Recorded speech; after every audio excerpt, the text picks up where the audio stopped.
And now Fontana police are still chasing this person who is refusing to pull over but continues to make hand gestures out of that window. Window is down. Was driving a little fast, but not real aggressive, not making any crazy movements on the roadway. But now we just see that this person is definitely consumed by the helicopters above and making those hand gestures. You can see that Fontana police cruiser behind the white truck now, giving him a little bit of space. You see there's a decent amount of traffic on the roadway here right now, but, so typical on a Friday at, 12:38, you're going to have a decent amount of traffic on a Friday. Lots of people, leaving work early, getting on the road. And we're watching as he's making now some lane changes, trying to avoid some of that traffic ahead and moving over to the faster lane there and picking up a little speed now we're seeing as that traffic is slowing down. And the cruisers, you can see a couple of them now in the distance there behind this driver. And so often we we're seeing some traffic slowing down up here, and this driver is going to be kind of slowed down automatically because of the traffic, but he just continues to make gestures and motions out of that window and doesn't seem to be paying as close attention to the roadway, doing a little swerving there to now get in that carpool lane there. But we are watching. There is, at this point, it appears there's only one person in that truck. Again, we're still waiting to hear exactly why law enforcement is after this driver, but we can see he's there. He seems very laid back, a little animated though, making all of those hand gestures constantly towards the helicopter, clearly knowing that the helicopter is above and keeping a close eye on him. And, he is, passing up a lot of the traffic, but you've got another van there. A lot of times people are unaware that the person behind them is being pursued and they don't immediately get out of the way, but they may in fact see those cruisers behind, and sometimes that'll prompt people. They just don't even know why the cruisers are there. But we can see this driver now changing lanes again, and those cruisers are getting a little closer to this suspect. Again, this is on the 10 westbound here, now east in the San Gabriel Valley now, going about 50 miles an hour at this point. So not excessively fast, but that's, I believe, is because there's a lot of traffic there at this hour on a Friday afternoon. But we continue to see those hand gestures out of the window, which, not exactly sure what kind of, motions he's making, what he's trying to, convey because of this, but we're closely monitoring as the police continue to follow this truck that has slowed down a little bit because of traffic. But again, I mean, just one hand on the wheel and the other one just continues to be out of that window as he continues to make those gestures out of the window. And almost seems like it makes it a little more dangerous because he's constantly looking up instead of in front of him at the road. And we do see that there are some cars that have been slowing down, but at this point, speeding up now, wow, reaching close to 70 miles an hour now, as this man continues to refusing to stop for these officers right now. So we're watching this. He again is in the carpool lane of the 10 westbound in the East San Gabriel Valley, and getting a little more wide open roadway here. He has been able to pick up a lot of speed, going in around 80 miles an hour. And again, it's still not clear why police are after this suspect, but we do know that this pursuit's been going on for about 20 minutes or so, and we've been watching it. And, we're now finally seeing him picking up speed. We hadn't seen a lot of this before, but now that the roadway's open, he just continues to hit the gas and pick up that speed, and we're seeing a little less traffic, but he's just moving right along and continues to keep that arm out of the window. They're making continuous gestures and motions out of that window, and even now tapping on the, the top of the truck, almost as if he's just on a leisurely drive. But reality is there are two cruisers right behind him trying to get the suspect to pull over. Now, what we had learned is that it was Fontana police that were after this person, And the CHP is not involved in this pursuit at this point. We don't know if that will change or not, because all we're hearing is that Fontana police are continuing to chase him. But he's moved from a few different lanes back in that fast lane, or actually into the carpool lane at this point, going 80 miles an hour.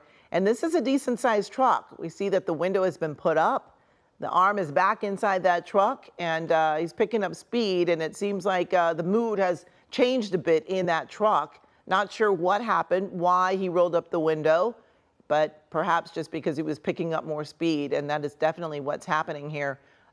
We can see the tinted windows, but we do know that from earlier looks, there appeared to only be one person in the cab of this truck. So we're continuing to watch with those speeds around 80 miles an hour. And this is a larger vehicle. So if he hits someone, it's certainly going to cause some serious damage. So we realize how dangerous a pursuit like this can be.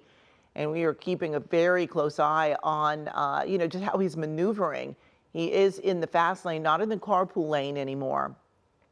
But now, as I say that, he's moving on over back into what appears to be the carpool lane, and the window is back down. The arm is not out of that window at this point, but the window is back down again, it looks like.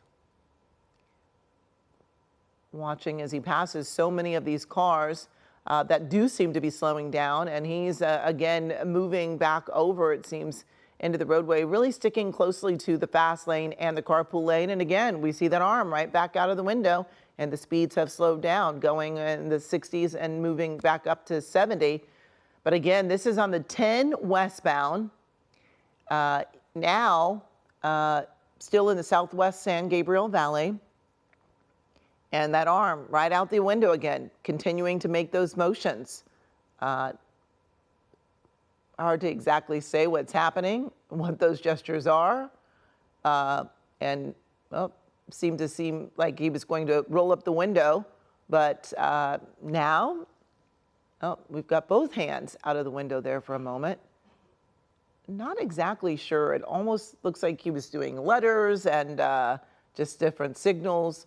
But the arm out, making all these gestures and signals out the window. I don't know. It almost looks like he's doing sign language letters, but then all of a sudden a different motion or gesture comes out. So I'm not exactly sure what he's trying to convey or what he's trying to communicate to someone perhaps, but he does know that the helicopter is above, including SkyCal, and we're all watching as with law enforcement, and you can see the cruisers have backed off just a little bit. Sometimes they'll do that to hopefully get this driver to slow down a little bit, but right now this driver getting a little farther away, so it looks like the speed has picked up, but still going right around 70 miles an hour on the 10 westbound, still in the San Gabriel Valley area. But the window's still down. Seems like he's not doing the gestures now again, but very interesting as we watch this, and really don't know at this point what that want is, why law enforcement wanted to get this driver to pull over. But we're still hearing that it's Fontana police that are chasing this suspect, and the CHP has not gotten involved yet with this. We don't know if that's going to change as this driver gets farther away from the Fontana area. And what we were originally hearing is that this was out of Pomona. So we didn't hear anything about any Pomona law enforcement, just Fontana police that were after this suspect. So we're still waiting to hear if the CHP will pick up on this and take over from these Fontana officers. Of course, they all have different protocols and different tactics that they use when they are actually chasing a suspect. And of course, the CHP does more of these than pretty much any other agency, because they are so often involved in these pursuits. As we continue to watch this driver going right around 70 miles an hour and continues to have that arm out of the window, making more gestures, tapping on the top now, two hands out of the window. Certainly a dangerous maneuver at 65 miles an hour in a truck like this with this size. It looks like there's something on that right arm, almost like a sleeve, but the other arm is not covered. It looks like a short sleeve shirt but then perhaps something on that right arm. Really can't quite make it out just yet, but you can see there's a lot of open roadway ahead of them right now, and the speed limit there that we're seeing that this driver is going is inching up now, up to 70, 80 miles an hour, which we've been seeing when the roadway opens up a little bit. We are seeing the speed go up. So I'm hearing that we do have someone who's joining us by phone, and that is Chuck Griffith. Thanks so much for joining us. We're watching this pursuit go on. I'm guessing that you've been watching it as well? For a few minutes, just enough to see that they're on the I-10 westbound. And do you have any idea what these motions are that this person's been doing outside of the window? Yeah, he's just appears to be trying to be obstinate, maybe try to show off for whoever may be watching for his friends so he can have a video later on to refer to. It just looks like he's waving and doing some obscene gestures. And, you know, it used to be that we would say, oh, they don't do pit maneuvers, they don't put out spike strips on a highway, but we have seen both of those happen on freeways with certain pursuits, depending on the traffic, the speed. But it looks like there might be too much traffic to try either of those this afternoon. Well, the spike strip would work if he stays in that lane against the center divider. It's a little bit of a dangerous operation. It'd be hard to coordinate with CHP since Fontana Police Department's staying with the pursuit. CHP is not going to get involved. So it'd be hard for Fontana to coordinate a spike strip out and far enough in front. And what is kind of that protocol? Why is it still Fontana Police that's pursuing this person instead of the CHP? Well, usually it's the primary department, which is Fontana Police Department, and it's left up to them. For some reason, they want to stay in this pursuit. A lot of times, and I'm not saying this is the case, it'll be because it's a major crime or it's somebody that they really want. If it's just a vehicle code violation, oftentimes they'll just defer over to CHP, and then if there's another arrest that they want to make, they can meet them at the end of the pursuit and take the person into custody. But it varies by departments. Most departments, once it's out of your city and it's out of your area, they'll turn it over to CHP.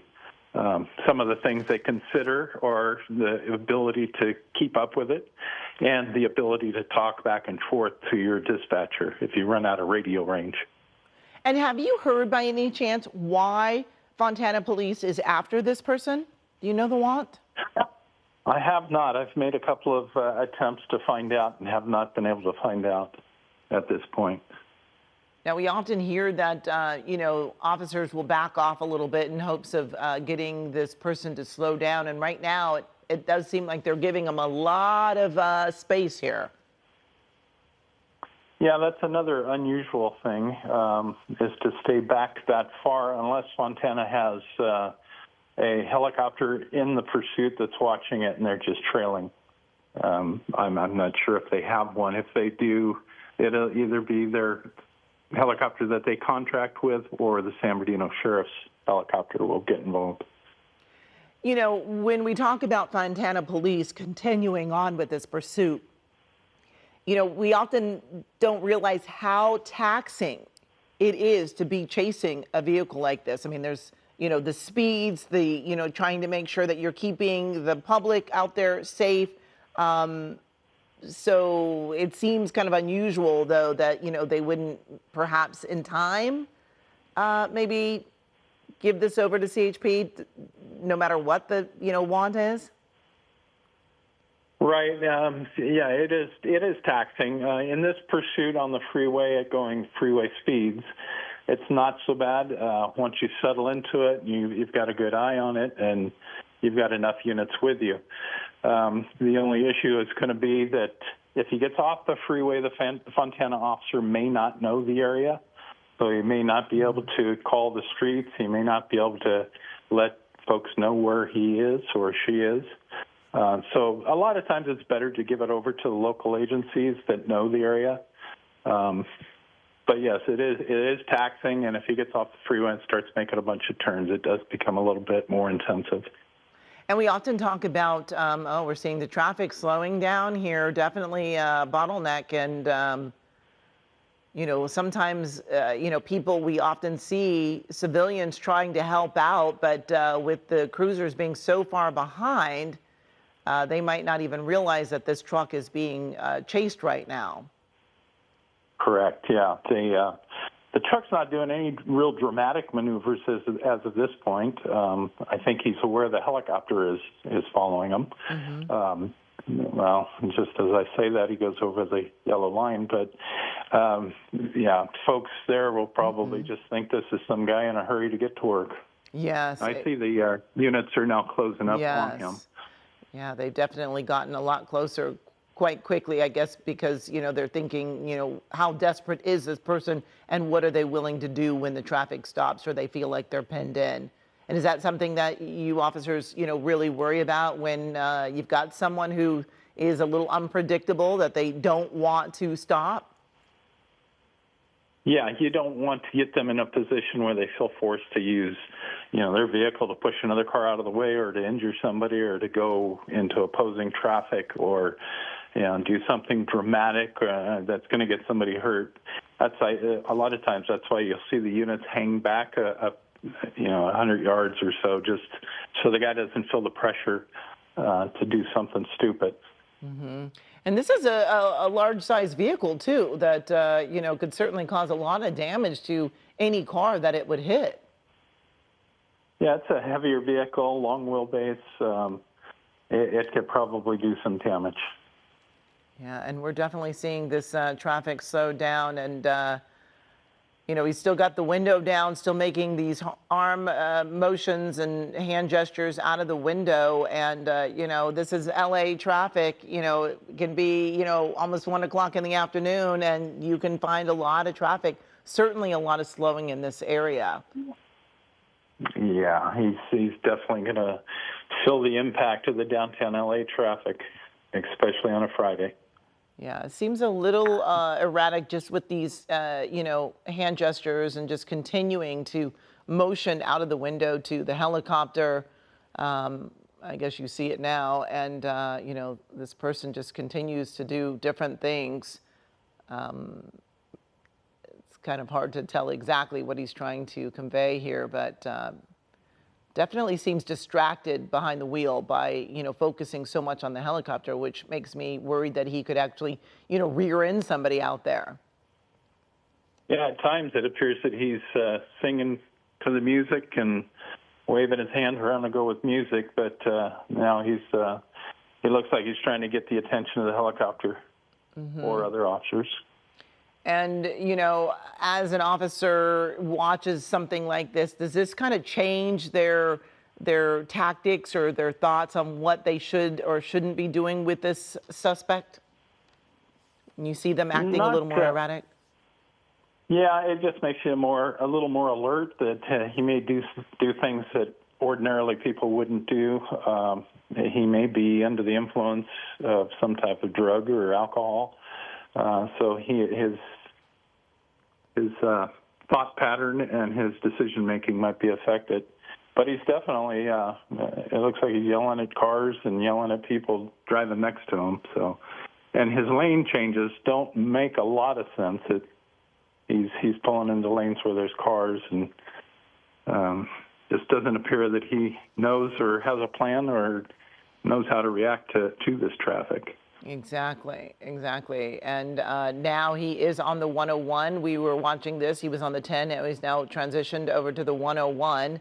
And we know that as he approaches, the downtown area, there can be a lot of traffic. But it looks like he's perhaps getting off of the freeway at this point, which I know often makes a pursuit a little more dangerous because you've got those intersections, you've got the red lights, oftentimes pedestrians out there. So we often hear that law enforcement prefers that a pursuit be on a highway where everyone's heading in the same direction and you don't have pedestrians out there. Right. We certainly don't like the cross traffic because that's where the accidents usually happen. And now he's off the freeway. hopefully the Fontana officers are aware of this area, because now they're going to be trying to alert the local authorities where they're at. And as a courtesy and as a safety measure, they should be telling the local agencies where they are, what they have, and what this person is wanted for, so an officer isn't in the area that has no idea what's going on. So if he runs across this guy, or the guy drives up next to him, he'll know what this potential person is. Yeah, and we do see some people out there just past Union Station, and this is the lunch hour is wrapping up at almost 1 o'clock on a Friday afternoon, so you're probably going to see plenty of people out there. I see some walking on the sidewalks now on both sides of the street, but the good thing is that he is stopping at the red light and waiting for the light to change. But in a situation like this, people often wonder, well, why don't the officers get in front of him or block him? But I'm guessing at this point, you don't know if this person has a weapon or what they will do. Yeah, and you don't want to create a situation where he rams your car. Now you have to take some deadly action against him. So you don't want to create the circumstances. Plus, so far, he like you said, he's stopping. He's still just acting kind of strangely, but he is stopping, and it looks like he's going at or below the speed limit. Yeah, making a U-turn right now. This is North Alameda Street and North Main Street, now in the Chinatown area. So he made a U-turn. Now he's going back in that same direction, which I believe will take him back over by Union Station if he continues that far. But certainly a busy area, and doesn't seem like perhaps he knows that much about the area either.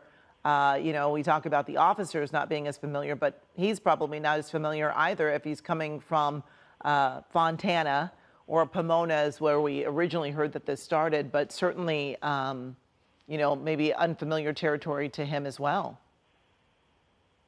Correct. He may be trying to find a path back to the freeway, or maybe there's a destination he has, and he's just not real sure how to find it.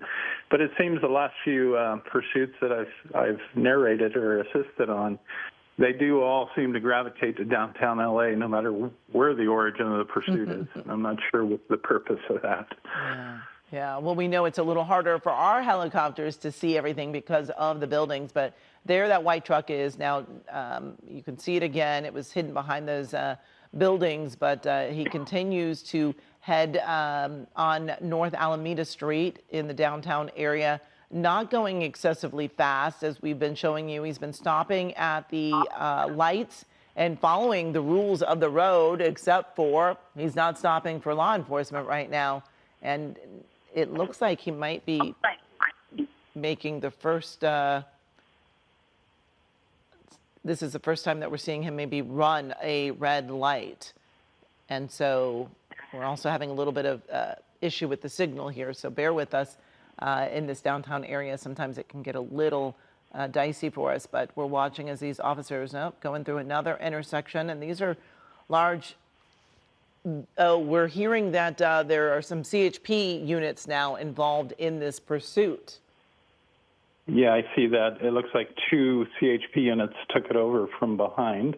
And it appears he may be accelerating a little bit more than he was just with the Fontana units. And it's important to mention that every department has different tactics and different ways that they handle pursuits, correct? The tactics may vary, but the policies are statewide. So, yes, the tactics may vary. I know it appears sometimes that CHP is a little more aggressive in the pursuits, as is some of the Orange County agencies. And in this case, I'm looking, this is in the city of Los Angeles. I assume, or I'm presuming that LAPD said they weren't going to get involved in it. So that may be why CHP is in it now. Yeah, and this truck barreling down the middle of the road there, kind of doing some unusual swerving. Looks almost like he's just kind of playing around, really toying with these officers, and now the CHP, and, just still refusing to stop, not going excessively fast, but just, those lane changes, and we're seeing the kind of the swerving of the vehicle there. And You can see the units there right behind him on his tail. This is a time when, you know, I guess they want to be close enough that if he pulls over and makes a run for it, they're close enough to also get out. Right. With this type of environment, as you said, with the helicopter having difficulty seeing behind the buildings, they need to stay close enough to where they can keep an eye on him. Okay, and we do see that it's a canine unit, so I guess if he were to get out and run, they do have some help there with a canine officer. And we are just learning that the want for this suspect is actually a carjacking. That is who they are looking for, someone that has carjacked, I guess, this vehicle. And we don't know what means of, you know, if they had a weapon or how they threatened this person or how they were able to take this vehicle away from someone. But we do now know that this is a carjacking suspect. So I don't know how much that changes, you know, protocol or tactics with these officers. Well, that would explain why Fontana PD stayed with them as long as they did. And it does change the tactics because with weapons involved, you stay to certain sides of the vehicle as you're chasing it, and you stay back a little ways. You don't get close enough. The pit maneuver sometimes is off the table because they don't want to spin the truck around and be face-to-face with him if he is armed. You know, it'd be important to know the details of what kind of weapon was used or how this carjacking occurred. Mm-hmm. And while they're not revealing that to us, these officers definitely know what was used in getting this vehicle, correct? Yes, they should have that information. So you can watch their tactics and perhaps identify certain things that they're doing based on that information? Yeah, sometimes you can see that, you know, if the guy is armed and he's in the vehicle by himself, they'll stay towards the right rear of the vehicle so he can't you can't lean out the window and shoot at him. So a little bit more protection, a little bit more of a chance that he's going to miss or not be able to see them. Mm-hmm. But we do see that he's going very slow now, you know, down in the, you know, right around 10 miles an hour, almost seeming like he's about to stop. This is on East Olympic Boulevard. And now, I guess, trying to decide how he's going to get through this little backup of traffic and going on the wrong side of the road at times and in that turning lane. Almost looks like he's trying to talk to the people in the cars that he's passing, but, you know, certainly slowing down now. Right, and thankfully he is going slow. He's not zooming through the traffic and whipping around other cars. So certainly lessens the dangers for those other people because there was more time for the other drivers to react when he's going this slowly, which is a good thing. But looks like he doesn't really quite know what he wants to do in this area. But going through another intersection, can't tell by the way that KCAL is showing us whether or not he just ran the light or not. But picking up speed again. Going close to 50 miles an hour, at least that's what our screen is showing, but it's definitely picking up some speed now. Right, and I noticed that they have 2 CHP units, and they also have the original Fontana unit still in the chase. So they've got at least 5 units with this pursuit. Now, is that kind of standard that the Fontana officers would stay involved in the pursuit, even though the CHP is now in on it as well? You know, they may be waiting for additional CHP units to back up the 2 that are in it. One being a canine, he'll be preoccupied with the dog if the guy gets out. Normally, and it's been years and years that they had this policy into place, with CHP would not take over a pursuit unless all of the original agency, in this case Fontana, were dropped out, were completely out of it. Sometimes they'll let you continue until they get additional CHP officers to help the original 2 CHP officers. Mm-hmm. So again, we just continue to watch for people that are just joining us a little after 1 o'clock this afternoon. We are watching this pursuit that's been going on for about 45 minutes or so. This driver that is refusing to stop for not only CHP but Fontana officers is wanted for carjacking. We don't know what type of weapon was used in the carjacking, but this person is accused of that. We've been watching this on the 10 freeway, the 101, and now Surface Street. While on the freeway, this person was making a lot of hand gestures and motions out of the window. We still see his arm is out of the window. And joining me also on this pursuit is retired Riverside Police Officer Chuck Griffiths, which we certainly appreciate you being involved in this with us, just letting us know some of the information that, you know, we often talk about while we're on here, but it's certainly nice to have it verified by someone in law enforcement or that has spent a great time in law enforcement. As we continue to watch this, he really almost kind of seems like he's toying with officers, doesn't he? Yeah, he doesn't seem to have a destination in mind for sure. He's driving slowly. He's waving the hands around. It almost looks like he may be on drugs that make him move a lot. They call it tweaking, uncontrollable movement, and he just, on the wrong side of the road. It'd be interesting to find out how this carjacking occurred. Yeah, this is, you know, I always hate to see them on the wrong side of the road just because people are, you know, not aware of what's headed their way. And sometimes it's hard to see a vehicle heading, you know, towards you in the daytime as opposed to at night when you can see those headlights coming your way. So glad that he is back on the right side of the road, at least for now. Right, and that's one of the positive things of having black and whites in this pursuit and staying close to them. Is the siren. It alerts the folks to look up if they don't have the radio going too loud, and the lights will alert them also, so they can see this danger coming at them. Yeah, we see again, you know, him going out. We see, you know, a person out there trying to videotape this pursuit with their phone out there. So we just know that people are becoming more aware of this, and so often they want to get out, they want to see it firsthand, they want to get involved, and that's something that you all always say, stay away, don't try to help officers, correct? Exactly. This isn't a movie, this isn't pretend, this is real life, this is dangerous. He may be looking for somebody else to grab, he may be looking at for somebody else to carjack. Just stay out of the area. Let the officers handle the situation. The officers, with other people there, then need to consider their involvement in it and the danger to the bystanders and people that are videotaping. Yeah, and again, this is moving on East Olympic. We just saw like the school sign in the roadway there. So we know a lot of kids are about to finish up their school year, but still plenty of students are still in school.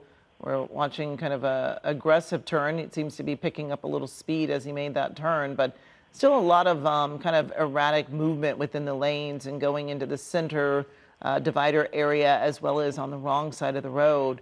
Fortunately, there's not a lot of traffic in this area on Telegraph Road and Eastern Ave. This is kind of in the Southgate, East Los Angeles area that we're now in.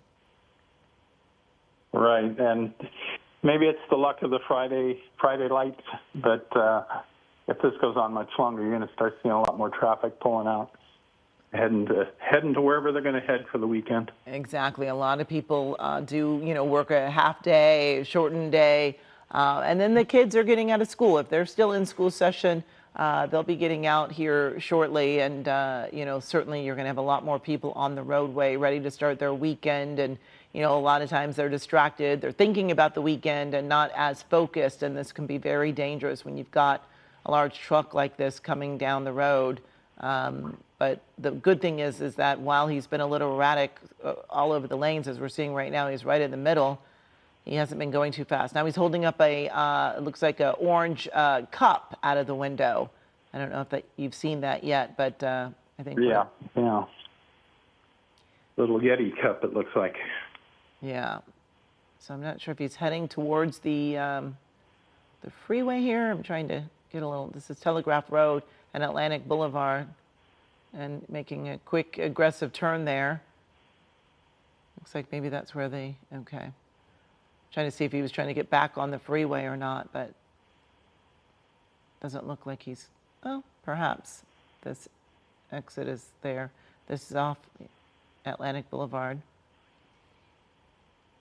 Just trying to see if he's going to jump back on, but I guess he's past that area and will not be getting back on the freeway. I think that was the 5 that he was just going by. So now he's still on these surface streets going quite fast. Again, this is at Fair Street, actually the Atlantic Boulevard rather. But definitely we're seeing he's picked up speed and seems to be, you know, a little more controlled in those lanes now. Yeah, he looks like he found a little bit of an opening, and maybe he does have a destination. He got off in this area for some reason, and he's staying in this area for some reason. So he may be familiar with this territory as opposed to the Fontana area. Yeah, we just never know. Sometimes we see these pursuits and they're just doing a lot of circles going around the same area. And it almost seems like they're trying to figure out, where am I going to stop? Where am I going to jump out of this vehicle? Or is my friend waiting for me here or there? And, you know, how am I going to try to continue to make this escape? But with this person, we're seeing again, he's at least slowing down there at the intersection. And fortunately, the intersections have been relatively clear, which is, you know, kind of working in his favor at this point. Yeah, and hopefully his luck holds out. And he may be driving a little bit faster because it looks like CHP is a little bit closer than they had been. And they're going to stay with him as close as they can because there's too many places he can disappear in at this point, being in the neighborhoods and the commercial areas. Mm-hmm. Do you consider this, what you're seeing, that they're staying pretty close? Yeah, due to the circumstances, as far as a carjacking and a weapon involved, that's staying pretty close. Okay. We're seeing them again. He just made a U-turn on South Atlantic Boulevard, continuing on this roadway here that has been pretty open. Not sure if he's familiar with the area or very unfamiliar and is just desperately trying to figure out the best route that he should be taking. But we've seen a couple of U-turns so far in this pursuit. But again, if you're just joining us, this is someone who is wanted for a carjacking that took place out in the Fontana area. Fontana police were chasing him. The CHP has now taken over, or at least joining Fontana police in this pursuit that has gone, you know, I want to say relatively keeping with the speed limit. There have been a few times when he's picked up speed, but for the most part, he's been going the speed limit and stopping at the intersections if there's a red light. Now we see this car here, so I'm wondering, could there be a spike strip that they're trying to put out? Or they're just blocking traffic? Too many looks cars. Like he may just be standing by to monitor. Yeah. Too much traffic out here for a spike strip, I'm guessing. Well, yeah, if he stays in the same lane and the officers are able to control some of the traffic, sometimes they'll stop the traffic at a prior intersection and let the guy go around. But yeah, there's a lot of other cars to contend with. And again, in one of the shots, I saw people standing in a driveway with their phones pointed at the truck. Yeah. Not far from him. Yeah, and he was stopping there just for a moment. I don't know why, but it was stopping, and now he's taken off again and going through another intersection with at least those 4 cruisers right behind. I believe it's still the 2 CHP, including 1 CHP canine, and perhaps still the Fontana police that originated this pursuit.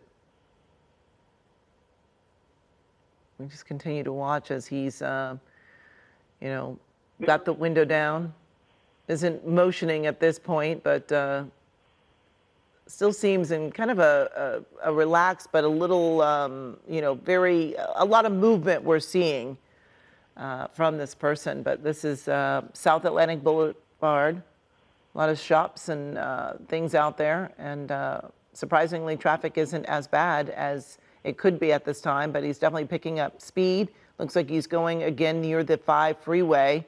Don't know if he's going to try to jump on this time or just stay on these surface streets, but looks like he will have the opportunity to jump on the 5, but perhaps he's turned around away from getting on the freeway.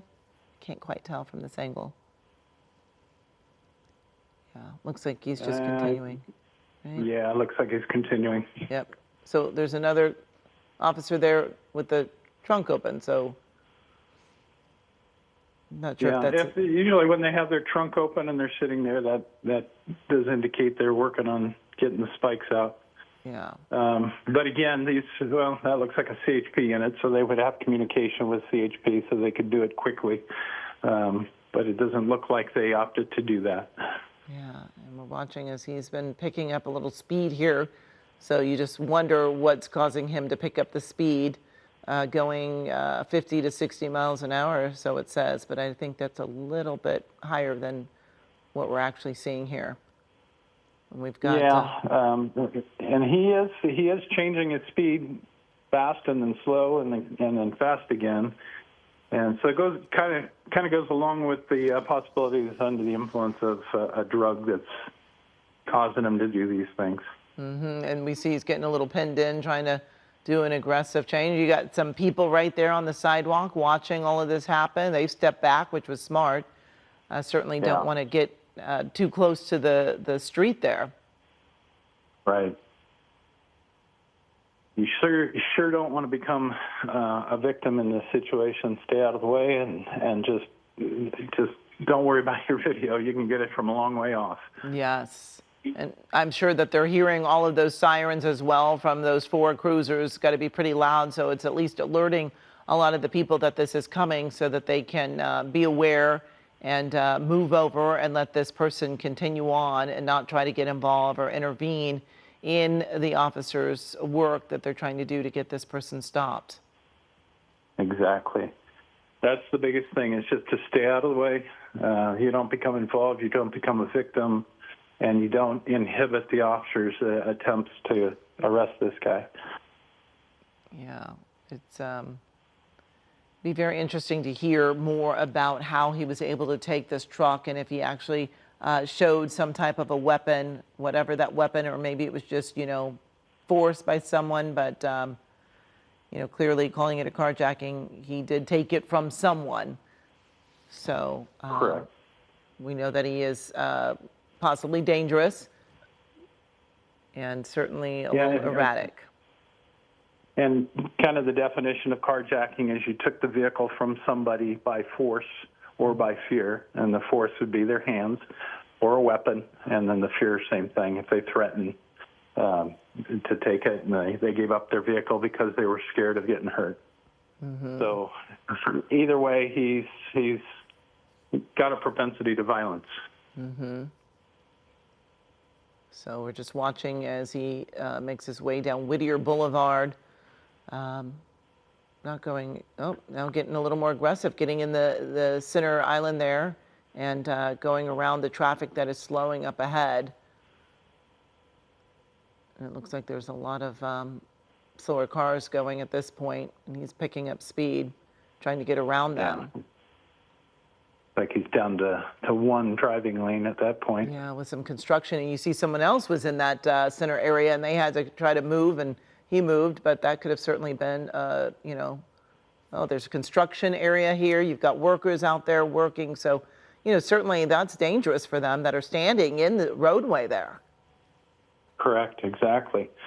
And hopefully they're not using hearing protection or working with the loud machinery, and they do hear the sirens and the units coming.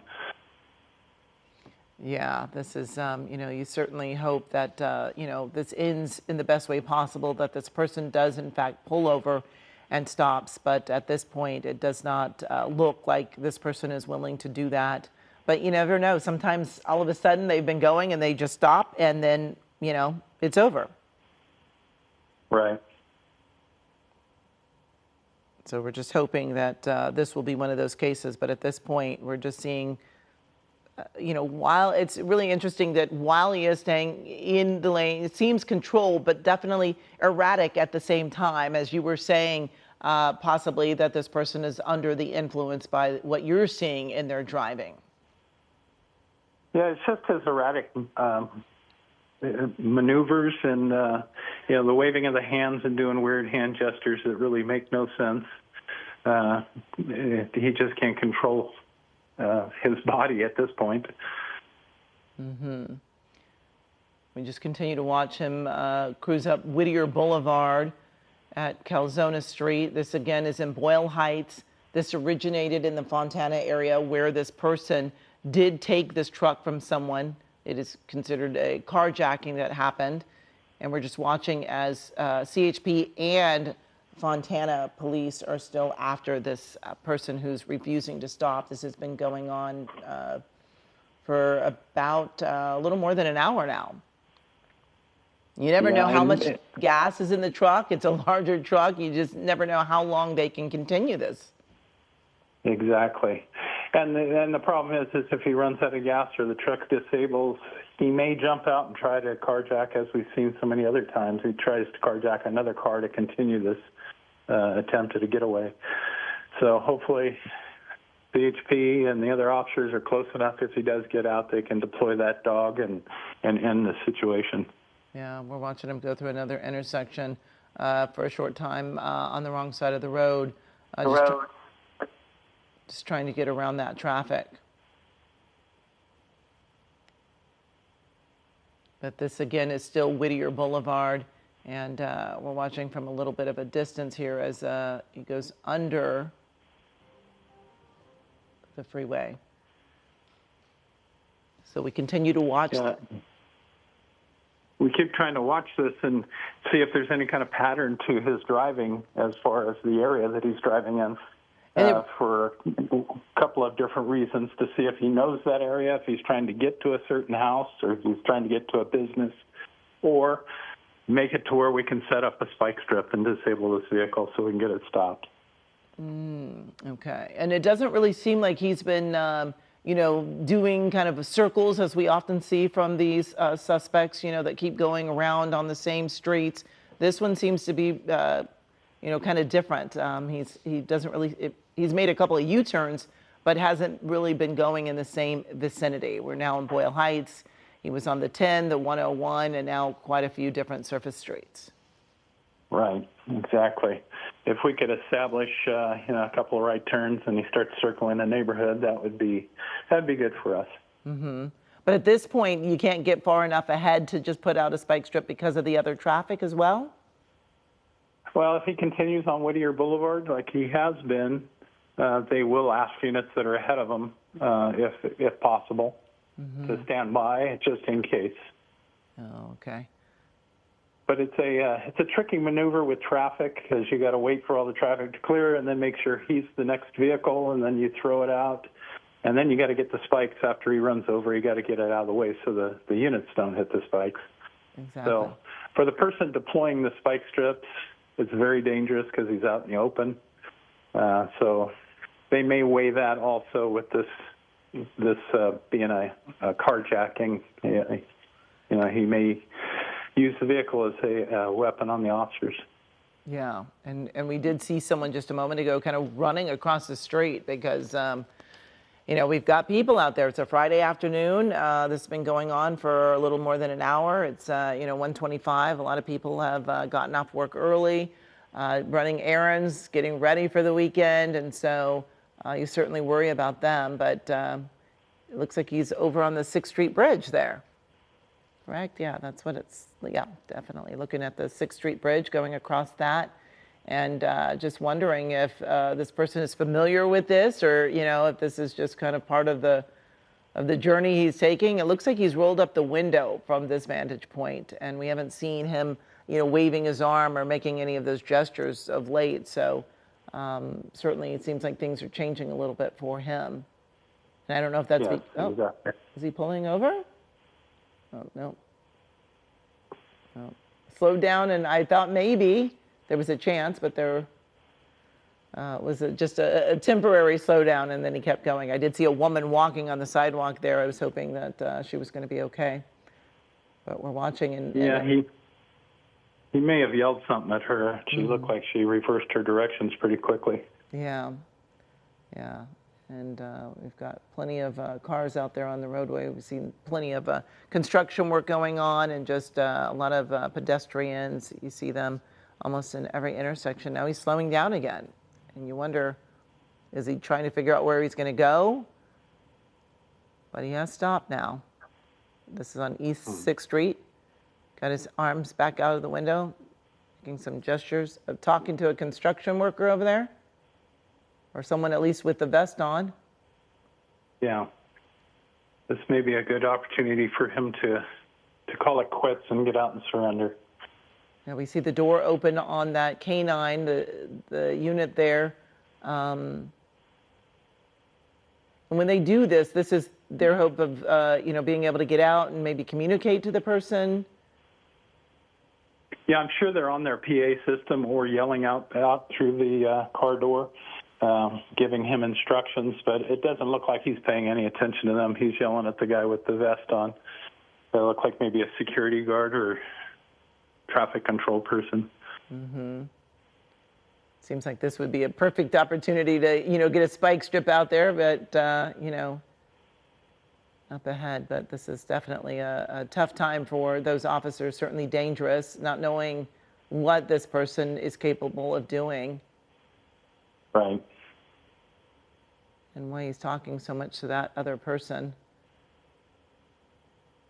But now he's taken back off again, and we do see, it looked like at least 5 cruisers behind him now. And I can't tell from this vantage point if they are all CHP now, or if you still have a couple of those Fontana police that are also following him still. I think I saw maybe one Fontana, or a car that didn't look like CHP. Yeah. At the rear. Yeah, the CHP is pretty distinctive with the one white door, and the others usually have 2 white doors. Yeah. Well, we are watching as this person continues down South Central Avenue and East 4th Street in downtown. Again, kind of surprising that the traffic isn't a little heavier just yet, but I guess it's just working in everyone's favor that there aren't too many people out there, possibly in harm's way. Again, he's heading back towards downtown. Yeah, so I don't know if he's done enough of a circle at all that, officers can plan for a spike strip out there, because he hasn't really been going in the same roadways, but we are seeing him back on South Central Avenue in the downtown area. And it looks like he's not quite sure if he wants to go straight or turn, which makes me wonder if he's not as familiar with this area. He chose a kind of a smaller street to go down on East 2nd. And if you are just joining us, we are following breaking news. The CHP is in pursuit of a carjacking suspect. This has been going on for over an hour now. It originated in the Fontana area and has made its way up the 10 to the 101 and now on surface streets in the downtown area. This person accused of carjacking, and we do not know if there was a weapon that was shown or if this was just by force or fear. But again, it's been going on for more than an hour. You can see a lot of pedestrians out there. It's now in the 1:30 hour. We have a retired officer from the Riverside Police Department, Chuck Griffiths, with us also as we continue to watch this pursuit that has been a little unusual. Oftentimes now on the wrong side of the road. We've seen that. We've also seen him with his arms out of the window, making a lot of gestures and motions with his arms. And now we're watching is just kind of weaving around the downtown area. Yeah, he continues with his jerky movements with the driving. He'll pull the steering wheel quickly to the left or right for no apparent reason. I'm not sure what the point of that is, or if, again, it's just because he's under the influence. Yeah, and then the stopping and slowing down and then taking off again. Almost seems like he's just kind of looking around, looking for his next place to go, or right. Just trying to decide in the middle of the road now at times, really not staying in the lane for very long. Yeah, and these shots downtown, it's a perfect reason why the units need to stay close in this kind of environment with the tall buildings, because he easily could disappear from the helicopter side if the helicopter were the only one watching him. Mm-hmm. He's picking up speed again a little bit, and then starts to slow down. There's a lot of people out there. It seems like he likes to see the people on the side of the street. Looks like you've got some protesters. They've got signs out there. Maybe he's just checking out the signs to see what they're protesting. But, right. And then he's back on his way. Like getting a little hemmed up there. He's taking a tour of downtown LA for the day. And see, right now, kind of trapped in between these cars. They probably don't realize what they're doing, or maybe they do. I don't know if maybe the officers are telling them to move ahead, you think? Telling them to get out of the way? They probably would not, because if they do go through the light and they'll end up in a crash, then the officer will be liable. But they're going to wait and monitor and see what his next move is. Yeah, we're all wondering about those next moves because it's been a little unusual, just the way that he's been driving. You know, and some of these speeds and these roadways that have no cars on it would probably be a good idea for a pit maneuver. But again, we don't know what kind of weapon was used in the carjacking, so we really don't want to go face to face with this guy. Yeah, looks like he's trying to get around this, but it's definitely, you know, the driving has definitely changed, it seems, in the last 15 minutes or so. You know, slower, seems like he's really looking around, not as much in a hurry. Even now, just kind of stopped there in the middle of the intersection. We keep seeing him stop. Right. And we do have the 2 CHP units and 3 Fontana units still with it. Okay, and now he's making those motions again out of the window. You've got this, you know, the person in the cars next to it, the gray vehicle and the black vehicle. They're probably wondering what have they gotten themselves into with this driver. And you've got people there on the sidewalk, so certainly interesting situation. He's got both arms out of the window, but, you know, back in front of Union Station, so this is, it's been in this area before. We've seen that. So I don't know if this is an area that he's familiar with, or just by coincidence or by luck, or who knows that ended up back in this area, and why he keeps stopping in the middle of the road. I don't know if he's looking for cheerleaders or supporters and trying to get everybody riled up and thinking that's something he saw in a movie once that worked out well. But, yeah, there's no rhyme or reason to it. Yeah, it looks like he's talking to the driver in that. And he looks quite animated as he's talking to them. Right. Right. And then back on the move. Really makes you wonder what he's saying to those people. If only we could hear it. Right. Maybe we can get hold of some of these people later and find out what he said. Yes. Maybe they filmed it for you. It would be nice to know. I often wonder. Because he is back to, you know, the arm out there for a while. He had, you know, rolled up that window and we didn't see these motions there for a little bit, but he's back to that. And I wonder if it's because we're seeing a lot more people, you know, out there walking on the sidewalks. He's got a little bit more of an audience besides just the helicopters. Right. Is he talking to those people? Yeah, no, and a lot of times these people will cheer him on and, you know, give him more power, more enthusiasm to keep going. Yeah. And I think that electric bike that was on the corner there has been following it for quite a while. He's been paralleling on the bicycle or the e-bike. Trying to see what he's doing here. Looks like he's just making more gestures and tapping on the hood of that truck, which we were seeing earlier. Making kind of an aggressive turn there, but you know, it seems like when he wants, he's, well, I was going to say he was staying in the lane, but now we see him going over the line. He's in the center. So certainly a dangerous situation for people that are out there this afternoon. Running a stop sign, it looked like. We haven't been seeing him run many lights or, you know, stop signs. He had been stopping at those earlier, and now he's just going through these intersections and stop signs. So certainly erratic behavior, things have been changing. It just, yeah, it goes up and down. Which I guess is just another sign that you all see that he's likely under the influence and now on the wrong side of the road and now making more turns, it seems. There for a while, he was staying on the same road, just going straight, but now making more turns, seeming a little more aggressive. Yeah, I don't know if he's lost or if he actually knows where he is now. He's starting to make some turns. That's usually indicative that he knows the area and he thinks he's going to make a few turns and then disappear. But we'll see what happens here. Yeah, I think that he's been in this area before. It seems like we're just watching as he's going and, just straddling the line there. If someone else is, kind of over on their side, that, this is certainly trouble. He's on the wrong side of the road there, right? On the... Yeah. Yep.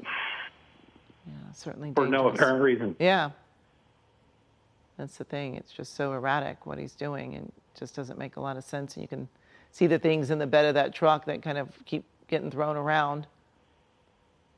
Running another stop sign.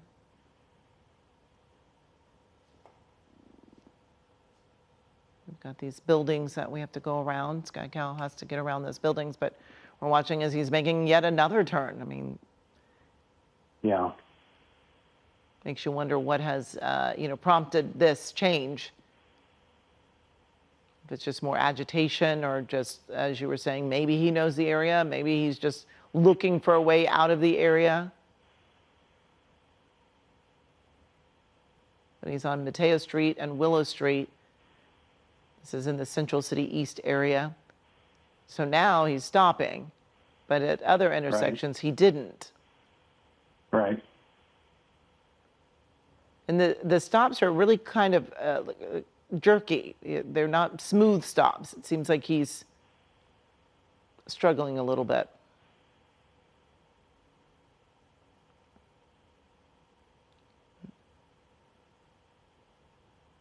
There's trying to see, he's still at Mateo Street and Palmetto Street, and going into another intersection, very slow, kind of stopping again, kind of a jerky stop there, and now, taking off, giving it the gas. It just is, oh, there's another unit.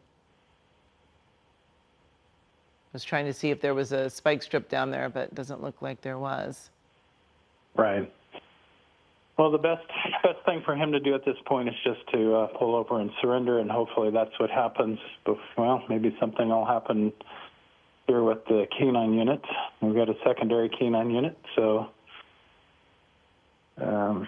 hopefully he gets in an area where he feels like he can either get away and get out on foot. One thing we want to do is get him away from that truck and whatever weapon he may have. Yeah, yeah. He's at Seton Street and East 5th.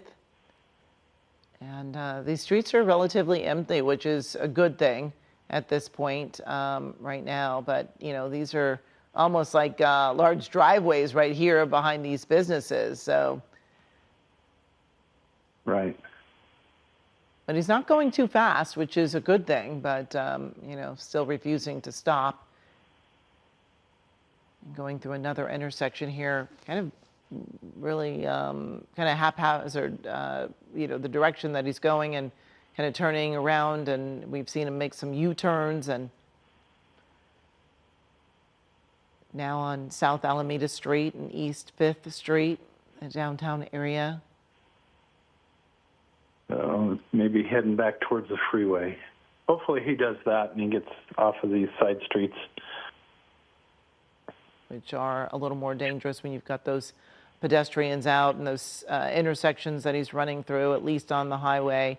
Everyone's heading in the same direction, and hopefully he wouldn't be stopping on the highway like he's doing in these streets right now. But right, exactly. Yeah, and I'm surprised they haven't attempted the spike strips, because he has, for the last few minutes, stayed in the same general area. And this is LAPD jurisdiction at this point. Whether they want to get involved as far as spike strips go, that's, again, they have the communication issue with talking to and from the CHP, so it'd have to be coordinated through the dispatchers or the helicopter. And if he is expected to have a weapon, they would not try the pit maneuver? They could only do the spike strips? Is that what you're... Well, it's going to be up to the primary officer and the watch commanders. Again, depending on what the weapon was or threatened weapon. If it was a knife, they could probably do the pit maneuver. If it was threats of a weapon, they could probably do the pit maneuver. But again, you don't want to get in a position where you're face-to-face with this guy, or you've got a unit on both sides of this vehicle and it causes a crossfire to where one of your officers could be hit by fire. Yeah. We often talk about, if they're going too fast, they can't do the pit maneuver, but they also can't do it if they're going too slow as well, correct? Well, they can, but it's more of a push than it's the pit maneuver is designed to disable the vehicle and spin it out of control, or spin it so it stops the engine, stops the gas flow. So if it's going too slow, they could get in there and pin the car in, but that's hardly ever done. Especially if he could have a weapon. So we just saw him on the wrong side of the road, but still going slow, relatively slow on these roads. Again, this is a suspected carjacker. We don't know if they had a weapon, what they used to instill that fear in the person who they took this truck away from. It started out in the Fontana area. We've had Fontana police chasing him up the 10, the 101, and then to these surface streets in the downtown area where the CHP is now also involved in this. And we're watching as he's kind of doing some interesting moves. Just trying to figure out exactly what he's doing here, but going in the middle of the roadway, not really staying in one lane. Trying to figure out if he's getting off. This is 15th Street in Alameda, if he's going to get back on the freeway here, it looks like. Yep. And we've got some traffic there, so he's getting back on the highway. This is the 10 East. 10 East. Probably the worst freeway to get on this time of day. Yeah, okay. So we're watching, again, the window's up now. There are none of those hand motions or gestures out of the window now. He's got the window up and, getting into the traffic. But, again, not going very fast. But we're waiting to see if he's going to get off. Looks as though he is. This is Hunter Street and Mateo Street. Back to Mateo. We've been seeing that. And, it just doesn't really seem like he knows where he wants to go. There doesn't seem to really be any rhyme or reason, which way he's going or how he's trying to get there. So going through another intersection, you got some fans cheering him on there with a T-shirt. We see them cheering him on. He seems to like that. But now going around these other cars that are waiting at the intersection and just going on through. But he is slowing down a little bit, which almost coming to a stop there for a moment. Maybe deciding that this wasn't the right road because you see those cars stopped up ahead.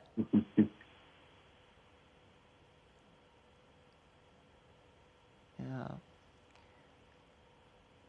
That's maybe not liking this decision, but oh, there he goes, making a little more aggressive left turn here. But again, stopping in the intersection. This is Olympic Boulevard. We've been here before in Santa Fe Avenue. He was in this area a little earlier. So he is kind of going back, but it doesn't necessarily seem like he's doing it on purpose, maybe by accident, that he ended up back in the same area on East Olympic Boulevard and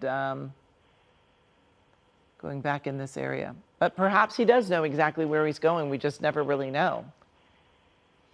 All right. I'm not sure his intent of stopping in intersections and then accelerating quickly to the next intersection. Yeah. Lieutenant, I'm going to also bring in our Mike Rogers, who has also been watching this pursuit with us as we continue to watch this pursuit that's going on well over an hour of a carjacked suspect. Mike Rogers, what do you have? Hi, Amy. Yeah, I was just talking to our assignment desk. We're working to try to reach the actual owner of this. As you've been reporting, it's Fontana PD that initiated this pursuit.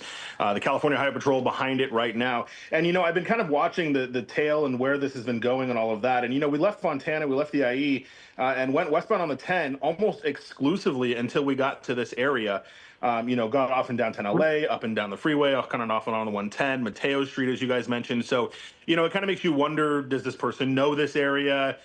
Is this a familiar place to them? You just kind of think that's interesting when they don't go anywhere except for one freeway for an extended period of time, as we see kids there on the playground kind of running up to the fence to see what's going on as we end the school year here, or near the end of the school year. But it just kind of makes you wonder if this person has some sort of connection, some sort of anything to this area that has made them kind of stay here for so long. I also want to point out, as we see the CHP unit come up, these are canine units, maybe attempting a pit here. Yep, there it is. Go. Spinning them right around. Oh, what that a was great a perfect pit from the one. canine units. They're going to try to block him in here and keep this person. But you see that truck rolling backwards, which is not what they want. But a great pit maneuver there by the CHP. All three of these units that you're looking at are canine units. Certainly you see in the back. Oh, he's going to reverse and take off. Look at that. Definitely didn't disable this truck. No, that was such a great pit maneuver too, though, and unfortunately, it just didn't quite work out the way they wanted it to. That happens sometimes when you have these larger profile vehicles. We'll see how he handles that, if he gets a little bit more aggressive in his driving after that, once he knows that CHP not playing around here anymore, wanting to bring this to an end, especially on surface streets. But a great pit maneuver. Unfortunately, though, he was able to back out of it. Yeah, it looked like it was going to be perfect. Unfortunately, not the case here. Even though it was looking good. We're having a little bit of a signal issue here, but we still are watching to see.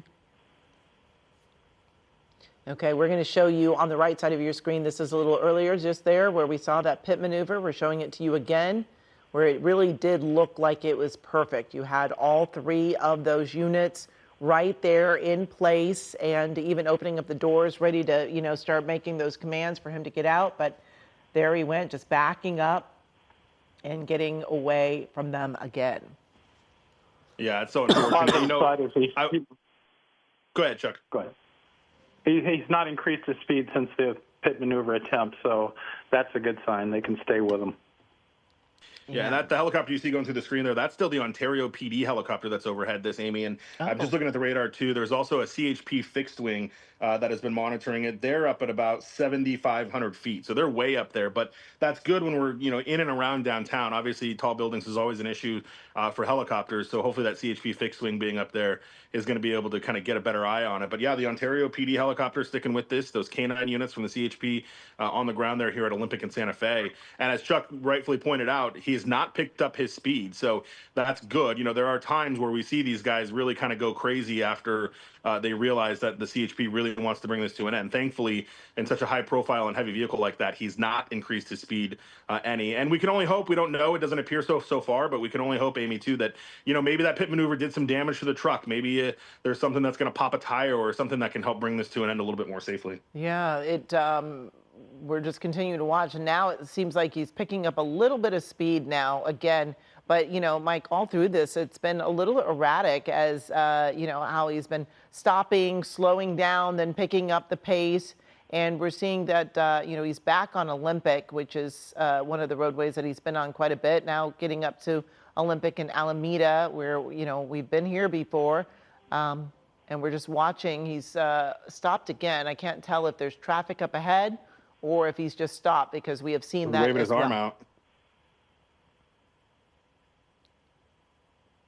It's kind of interesting. I mean, obviously, you never know what these guys are thinking, but, kind of this erratic movement, as you mentioned, where he's stopped here, he's waving his arm at the officers. There's certainly room for him to go ahead.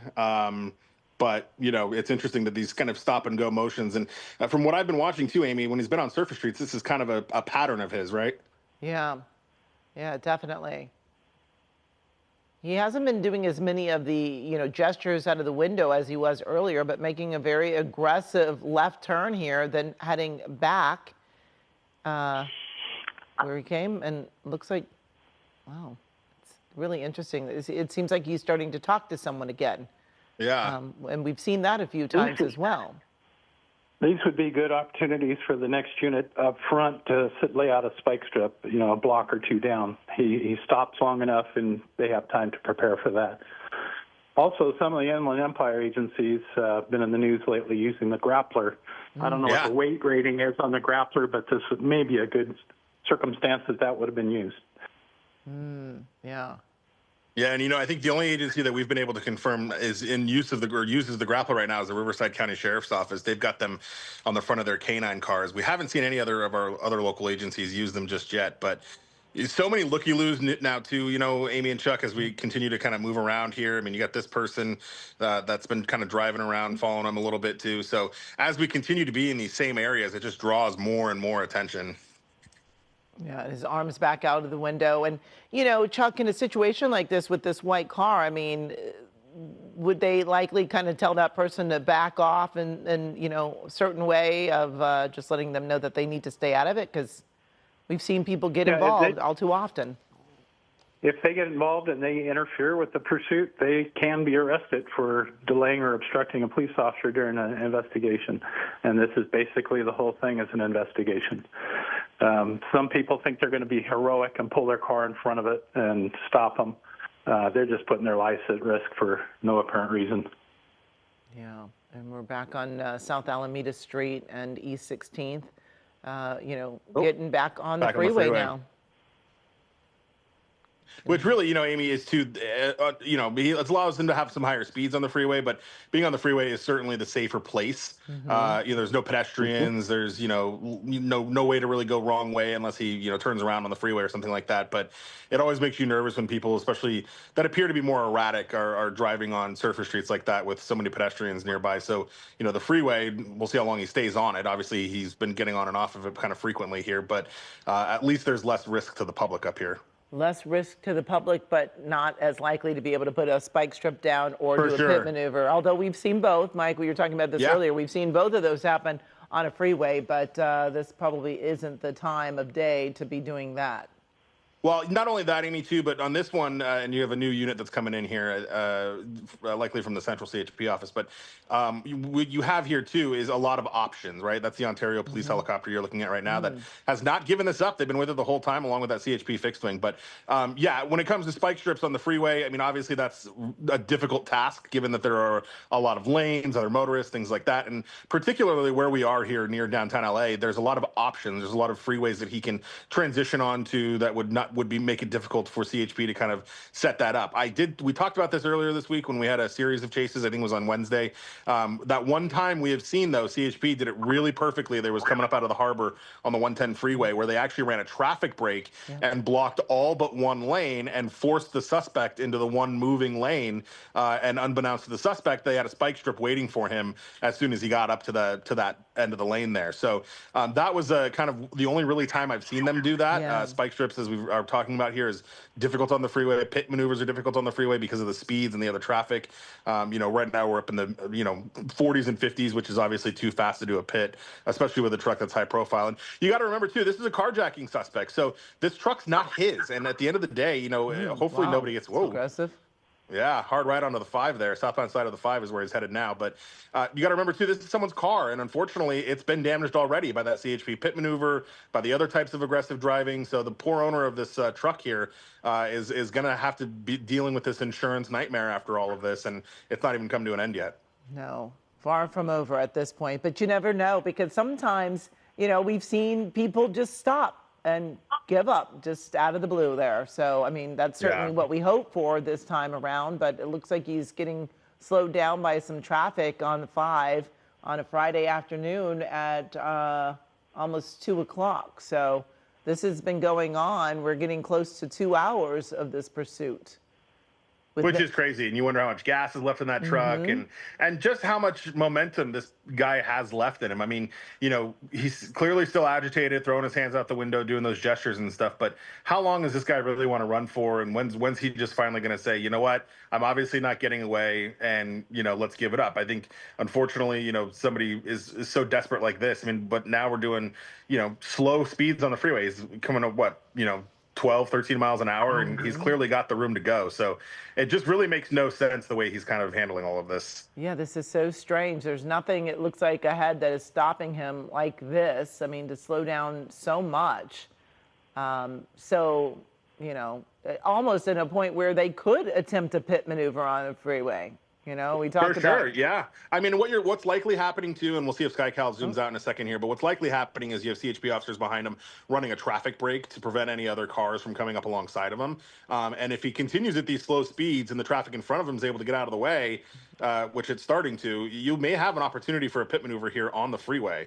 So we'll see if that's something they want to do as long as the speeds stay close. But yeah, cars are keeping back. They're not coming up and trying to, skirt around all of this, but speeds are picking back up a little bit now. But yeah, that probably would have been an okay opportunity for a pit here. Yeah. Unfortunately, now we're going a little bit too quickly and we're getting back into traffic here. Yeah, unfortunately, I was hoping, as we saw that cruiser get a little closer, I thought it might happen. But, Chuck, is this, something that they really prefer not to do on the freeway? Well, when they had the traffic break and they had enough room, that would have been a perfect opportunity. Going the right speed. There's no cars to hit. You've got the center divider to block them in. And that would have been a perfect opportunity. I think that primary car started to go up to do it, may have been canceled or saw that the traffic was up ahead. Yeah, it really is almost a choreographed dance. They're all talking and planning and preparing. And so, we're just watching one part of it and not able to hear everything that's being discussed. Right. It's constant communication between the units, the helicopter dispatch, constantly talking back and forth about what they see and what's happening, the conditions. It's everything that the watch commander needs to know, whether they need to cancel this pursuit or not. If he's driving crazy, if he's doing stupid things, they may opt to say, just back off, let the helicopter track it. But what we've seen today doesn't really seem like it's been crazy enough to call it off, correct? He's been generally fairly good. Stopping in the intersections doesn't really hurt anything. To run a couple of red lights, run a couple of stop signs, made some weird turning movements, but he seems to have gotten past that. And now he's just driving slower than the speed limit and slower than traffic. Yeah. And Mike, I don't know if you've been able to learn any new information about this suspect or the carjacking that happened, from where or how it was taken. Yeah, and I know our assignment desk is still working on that. What we don't know right now is if this was, did Fontana PD get a license plate reader hit? Is this a fresh case from their area? Those are things we're working on. No hands on the wheel right now as he continues those hand gestures out the window there. And how was the car taken, right? That's going to play a big role into this. Was this by bodily force? Was this with a weapon? All of those things that we're trying to figure out right now. And it's whether or not it's with the Fontana Police Department or if it's with, the originating agency is what we're still trying to sort out at this point.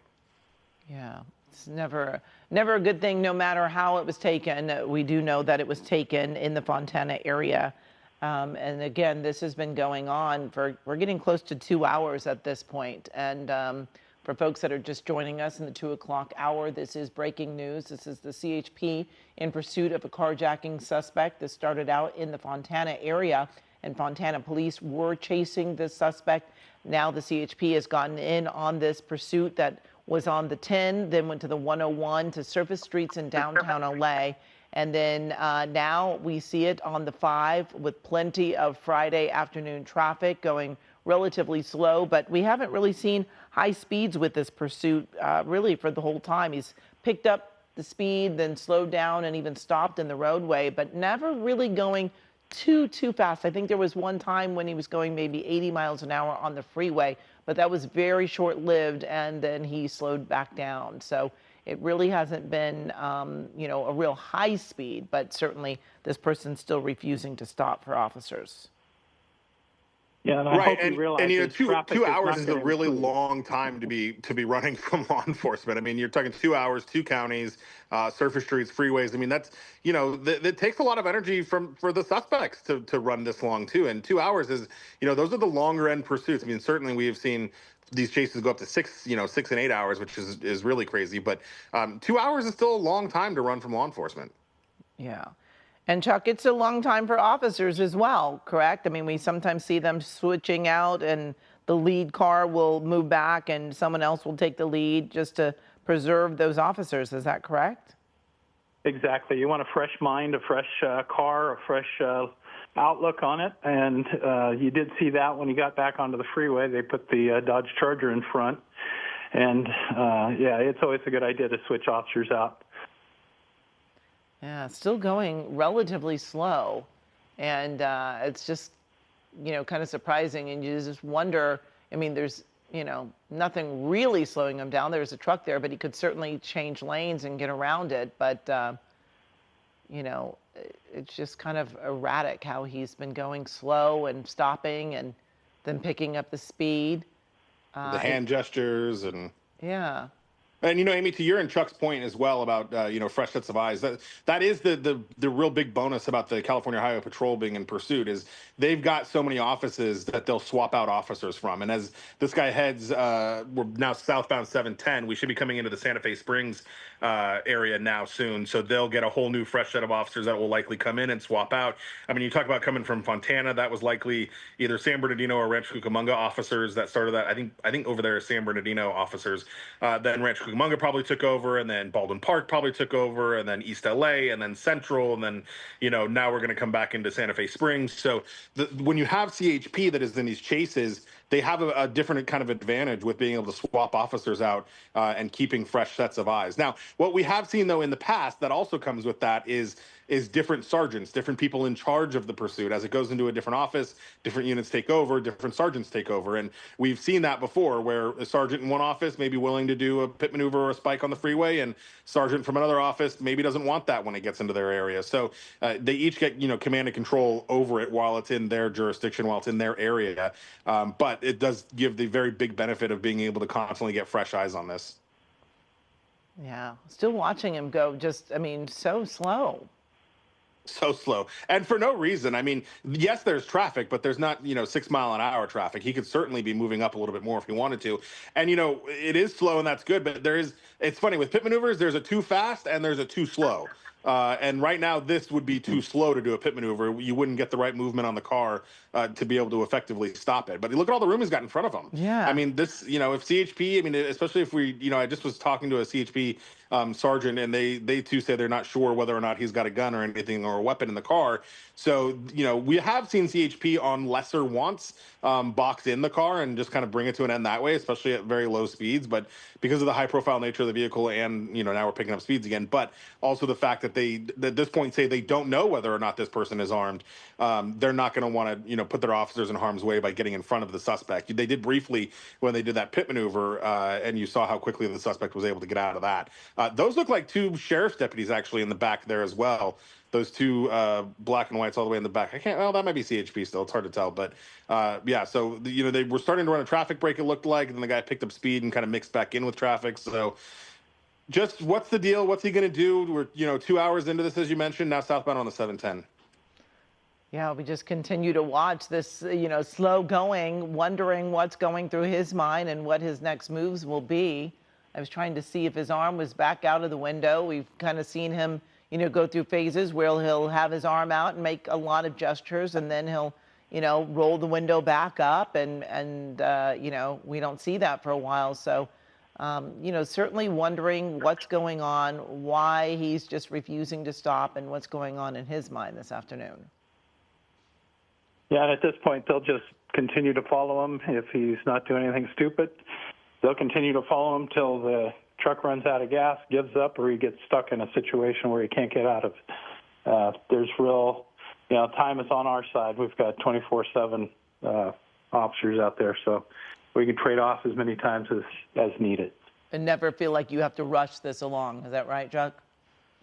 Yeah, if you start to rush things along, then you start pushing them a little more, and we've seen it time and again where they do excessive speeds. They get off the freeway, and then they end up hurting an innocent person. So, again, time is on our side. We don't want officers to get hurt. We don't want citizens to get hurt. And we don't want the driver of the truck to get hurt. Take them into custody and take them to court.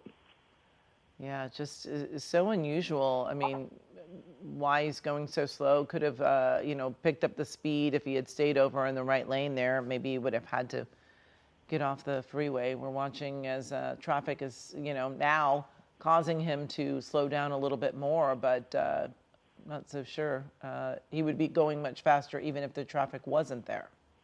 Well, yeah, exactly. I mean, it's interesting because there are suspects that really, really want to get away, and then there are suspects like this that are kind of content just going for a joyride for as long as they can. And, I don't know, maybe squeezing in some last minute freedom before they know it's all over. But there he is still, waving his hands out the window. But you're right. Even if there wasn't traffic, would he be trying to do anything, making some hand gestures there as he's kind of rolling down the road there? But, he's not actively trying to run away. It's not like he's trying to lose them. He had all those opportunities in downtown to go through the tall buildings and parking garages and this, that, and the other. He seems very content to let them chase him. Yeah, it almost seems like it was a game for him. This has just been like kind of toying with officers, with all the gestures. Early on, Mike, he was really spending a lot of time, looking up at the chopper, making a lot of gestures. Seemed like he was, yelling to the helicopter and, really so focused on that. So he's definitely calmed down a little bit, but, yeah. Seems like he likes the attention a little bit. Yeah. I think so. And that's unfortunate because when you have people that make a spectacle out of it, that's when, things get, even more dangerous than they already are. I mean, thankfully, again, we're on the freeway because you saw when we were on those surface streets for going in circles and so many times back and forth on the same roadways, that's when we saw people starting to come out. We saw people on the sidewalks. We saw, that guy waving his shirt around and taking pictures and the total sideshow spectacle of the whole thing with it too. So, at least we eliminate that factor here on the freeways. And he's not driving in, dangerous because he's running from law enforcement, but he's low speeds. He's, not a terribly large risk on the freeway here. Yeah. Yeah. And again, I mean, we're watching just, so slow for no reason. Just for no reason. And, we're doing some housekeeping here with the assignment desk as as this has gone on for so long. The helicopter we're in right now is running a little low on fuel. I think we'll be okay. We got Des coming up from Van Nuys, so he's on his way down right now to replace the helicopter that we're in right now. So hopefully we won't have any interruption in coverage here. But that's what happens when these things go on for so long. SkyCal's only got so much fuel in it. Exactly. And this has been going on over 2 hours now. And for anyone that's just joining us, this is a carjacking suspect who started out in the Fontana area, went along the 10 to the 101 into downtown on surface streets. At one point, officers were able to do what looked like a really nice pit maneuver. Yeah. He was able to back out of that and continue on, then got back on the freeway, now on the 710, and, really going slow considering there isn't a lot of traffic. So we're just watching. We do not know still at this point how he was able to take that truck from someone, whether it was just bodily force, whether or not he showed a weapon, but we do know that he had to incite some fear in that person to take the vehicle away and for it to be considered a carjacking. Right, and to be clear too, the carjacking portion of it is that the vehicle was occupied at the time. Otherwise, we'd be talking about Grand Theft Auto or just a straight stolen of a car. So the fact that it was, they're calling it a carjacking means the victim was in the car and it was taken by, as you mentioned, Amy, some sort of force here as we're, continuing southbound on the 710. This is kind of uncharted area. I mean, he was really content to be in the downtown area or near the downtown area for quite some time. And so now we're in a whole new set of land for him, and we'll see what he does. Yeah, well, it's definitely interesting. You just don't know what exactly will happen. But, definitely the slow going, you just wonder, why he just won't stop and pull over. But as you mentioned earlier, Mike, sometimes they just want those last minutes of freedom, but it does not look like he will be able to get away from these officers. No, I mean, they're really hanging on to it. And as I mentioned, even if for whatever reason he loses the ground units, you've got fixed wing aircraft from CHP up in the air. You've got, as we look at some of the damage that this poor owner is going to have to deal with, but you've got the CHP fixed wing overhead. You've got police helicopter down low as well. So they've got eyes on him from the air and obviously from the ground. And you see all that side end damage there. Okay, now we're stopped. Well, starting to move again. There's a good look at the suspect, which we kind of haven't seen. It looks like it's maybe a bald man. I don't see anybody else in the car. I don't think we've heard about anybody else in the truck either. But look at that. Now you've got a whole host of cops. 1, 2, 3, 4, 5, 6, 7 or 8 cruisers that are down there. And you got traffic merging on here. I mean, they've got traffic stop behind them, but then traffic merging on. And again, this kind of erratic stopping and, shouting out the window and all that, and then just kind of goes back and goes on his way. And I don't think those officers have ever been close enough to try and have a conversation with him. I know sometimes there'll be a shouting match where they can yell at him from their PA system in the car. I don't think they've gotten maybe that opportunity yet, but there's something that makes this guy stop, get agitated, yell out the window, and then keep going. But if it's just whatever's going on in his head or what is the big question, obviously. Yeah, there was one time Chuck and I saw he stopped in the middle of the road. There was a man, he looked like he was a construction worker wearing a bright colored vest. He was walking along the sidewalk. The suspect stopped his truck in the middle of the road and was yelling at that person. And the officers did, in fact, start to open up their doors. And it looked like they may have been trying to communicate with them. Chuck, you saw that with me. Yeah, it looked like they were yelling back and forth at each other, and the guy in the yellow vest was raising one arm up like, I don't know if that was more power to him or if he was telling them to stop. But yeah. Yeah, but the officers, they did open up their doors, and at least I believe one or two of them did, and seemed like they were trying to communicate with this driver, but he just... Yeah, he's got to know that traffic's not going to get better from this point on. It's 2 o'clock on a Friday afternoon. It's not going to improve. No, definitely not. But he doesn't really seem to be, concerned about traffic because he's still, you have to wonder, I mean, can this truck go any faster at this point? Did something happen? Because when he was on the freeway earlier, he was going much faster. So just makes you wonder. And I want to correct myself really quickly, Amy. Sorry, go ahead, Chuck. Mike. No, that's right. No, I was just going to say, I wanted to correct myself a little bit earlier. Those units in the back there with those flashing lights on the back of the car, Sheriff has kind of those same lights, but it's actually CHP canine units that are back there. I just saw the helicopter get a good look at that. But look, I mean, you got all this room back there. You got a lot of CHP units. We've got at least 2 canine units that we have seen in the chase as well right here. So, picking up speeds again. Obviously, our speedometer is adjusting while we're zooming back in, but we're at almost freeway speeds. Well, now I say that we're slowing down a little bit, but we're kind of right in that area here, which is just off and on for this guy. I mean, sometimes we're slow, sometimes we're fast. It really doesn't matter if it's a freeway or a surface street for him. Yeah, and at one point, I don't know if you noticed, there was another white pickup truck that looked so similar, right next to him, but it almost seemed like he was wondering what's happening here. So. Yeah, I mean, you gotta think as a motorist, they just are it's always so baffling to see this coming past you. I mean, we have pursuits so frequently here in LA, but I don't know that the average person probably doesn't experience it very frequently. So when you see all of this coming down the road at you, you're probably pretty surprised by it. Yes, and we did see plenty of folks out on the sidewalks when he was going through those downtown streets where people were waving and taking pictures. They had their phones out. So, this becomes quite a spectacle for people. And Amy, I do have a bit of an update. Our desk just spoke with the CHP in the Inland Division. And the Fontana police officers told the Inland CHP officers that no weapon was used in the carjacking. So that's really good news. And that doesn't mean he's not armed, but it just means that no weapon was used during the course of the carjacking. So at least we know now that that was taken by bodily force. Versus somebody at gunpoint, knife point, what have you. So at least that gives them a little bit of a sigh of relief here that at least during the alleged carjacking there was no weapon used. Doesn't mean he doesn't have one on him, but at least it wasn't used in the commission of the crime. And Chuck, does that change how they handled this suspect? Well, you have to presume he has a weapon. So yeah. It's difficult. I mean, it relaxes your mind just a little bit, but you got to stay keenly aware that it was a carjacking, and the victim was afraid for his life and gave up the truck. And you just never know how desperate someone is to get away and what they will do. And of course, he is sitting in a very large weapon. Right. Yes, exactly. And he's coming to a very slow stop here. I mean, slowing down so far. And then running right through the stop sign, rolling right through. And this is, we're exiting the 710 here in the almost Linwood area, it looks like. Yeah, Compton, Martin Luther King Jr. Boulevard and Wright Road in Compton.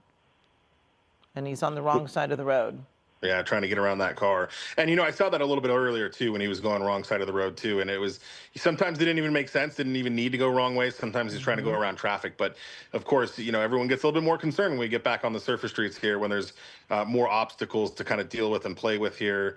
As you see the driver there, one hand on the wheel, just kind of driving, waving his arm a little bit every now and again, but not going very fast. I mean, 20-ish miles an hour here on surface streets, which is good. Obviously, we don't want them to go any kind of fast on surface streets, especially, the later we get into the afternoon and then all of that, kids are getting out of school and, there's more people out and about. It's the middle of the day. It's a Friday, in June. So people are out enjoying the nice day for sure. Exactly. And a lot of kids are still in session and school session, and they will be getting out of school very soon. And you've got people who are just starting the weekend a little early, running errands.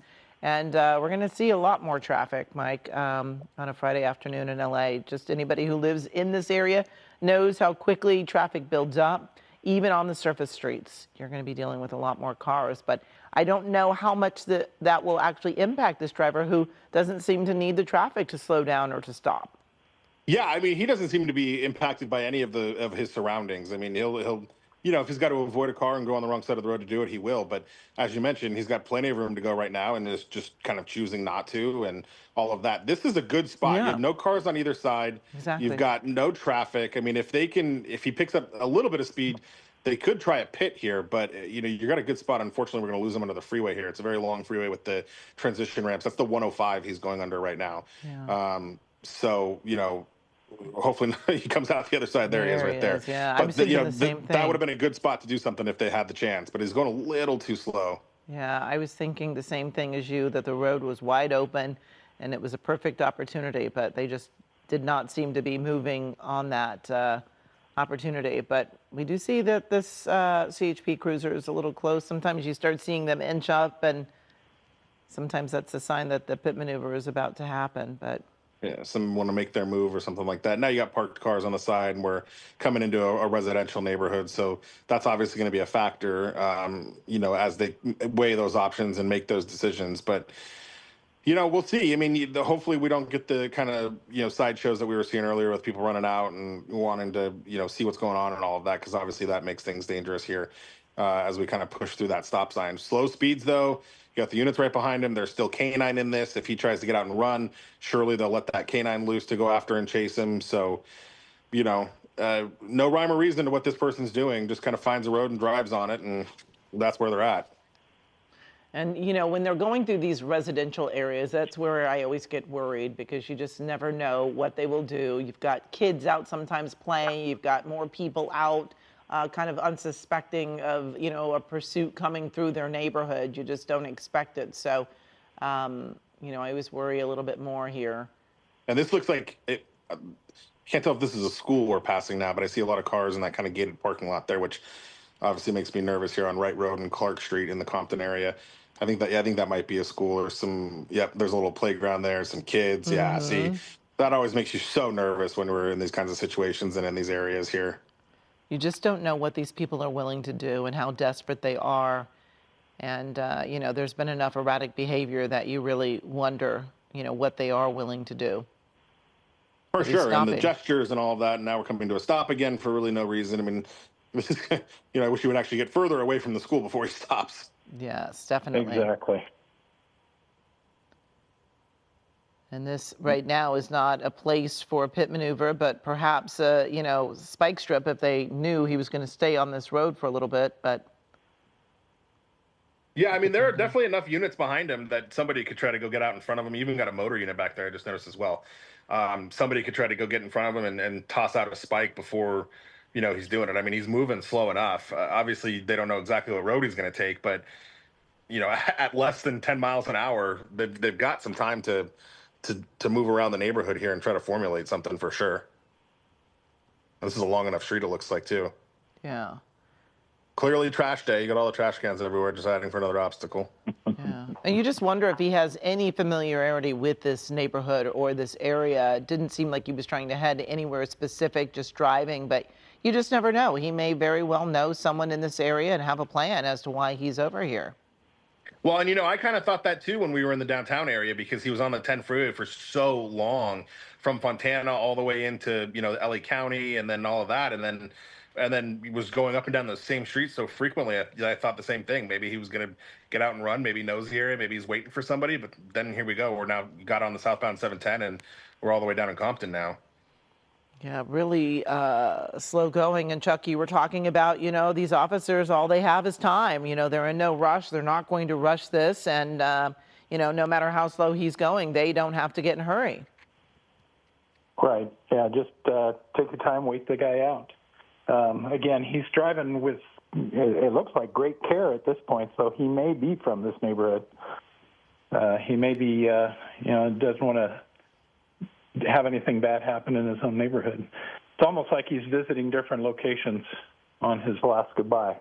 Right. Well, and ideally, what would be great too is when we get into these neighborhoods and so you got that one unit pulling off. I wonder if he's going to try to go around and lay it down a spike on the front end or something.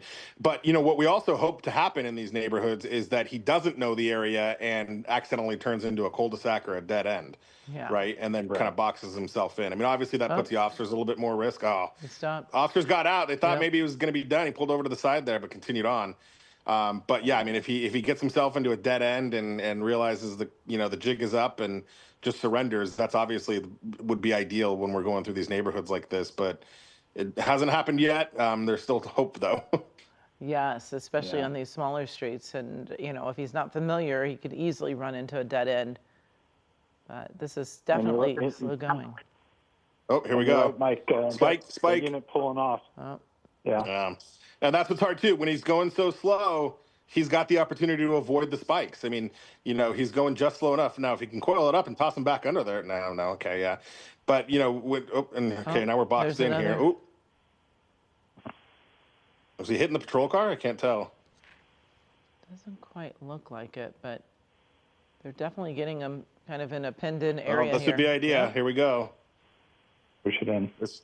All right, now we're looking at the shot from Desmond's helicopter. We got him boxed in on both sides, hands out. It's not the first time we've seen that, though. He's been giving those signals. So hopefully he doesn't try to do anything, and then we just call this a day. And Desmond Shaw is in SkyCal watching this along with us. Desmond.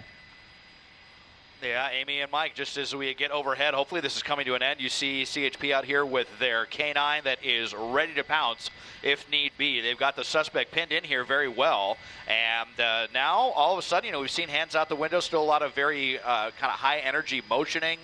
And now the door's open. So kind of interesting that, it went on as long as it did, and now all of a sudden, just as I'm getting overhead, it is coming to an end. And, you better calm down. Yep, there goes the dog. They do not like those sudden movements, and the dog is assisting the suspect to the ground. That guy was just fidgeting around way too much for CHP's comfort, so really not surprised at all that they released the canine on him here. So this is the thing, he could have just surrendered so long ago and gone to jail without having to go to the hospital first. He's probably going to have a nasty dog bite. You see all of the damage here on the side of this truck as well. So this long-playing marathon pursuit that's covered so much ground suddenly coming to an end here right in Fertile in the Compton area, guys. Yes. He was waiting for you, Des. I guess so. And we saw those officers opening up the back doors of that truck, just making sure that nobody else is in that truck. We hadn't seen anyone, but you always want to be certain that no one else is in that back seat. Those windows are a little tinted, but this has been going on well over 2 hours, and finally officers got this suspect pinned in, this carjacking suspect. You can see that dog is